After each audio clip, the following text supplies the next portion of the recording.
ዛሬ የምንገኘው በምስራቅ ሐረርጌ ዞን ውስጥ ነው። ትናንት የዱር ፈረሶች የማየት እድል አግኝተን ነበር። ያንን ስናይ በምስራቅ ሐረርጌ በርከት ያሉ ቦታዎች እንደዚህ ያሉ ኬቮች ከሺህ ዓመታት በፊት የነበሩ እንዳሉ መረጃ ስለደረሰን ይሄኛውን ኬቭ ለማየት መተናል። አሁን ወደ ውስጥ ወደ 500 ሜትር የሚጠጋ ተጉዘናል።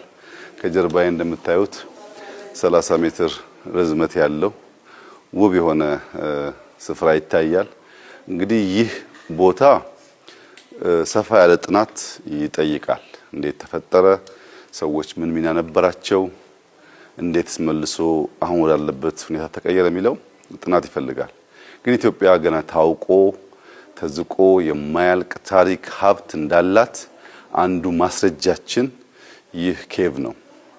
በዚህ ዋሻ ውስጥ በአይን ብቻ በጣም ነጭ ከእብነበረድ የነጡ የድንጋይ አይነቶች አይተናል። ላይምስቶን መሳይ ነገሮች አይተናል። ግራናይት የሚመስሉ ነገሮች አይተናል። ከዛም ያለፈ ሚክስቸር ያላቸውን ድንጋዮች አይተናል። ይሄንን በእውቀት በጥናት ምንድናቸው ከምን መጡ እንዴት ተሰሩ የሚለው ማየት ይፈልጋል። አንዳንዱ ቦታ ያሉ ዋሻዎች የውሃ መስመር እንደሆኑ የሚነገሩ አሉ።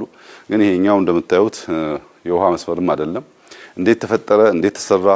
ሰዎች ምን ሚና ነበራቸው የሚለውን ሙያተኞች በግርድፍ ሳይሆን በእውቀት እና በጠራ ዳታ ማጥናት ይኖርባቸዋል።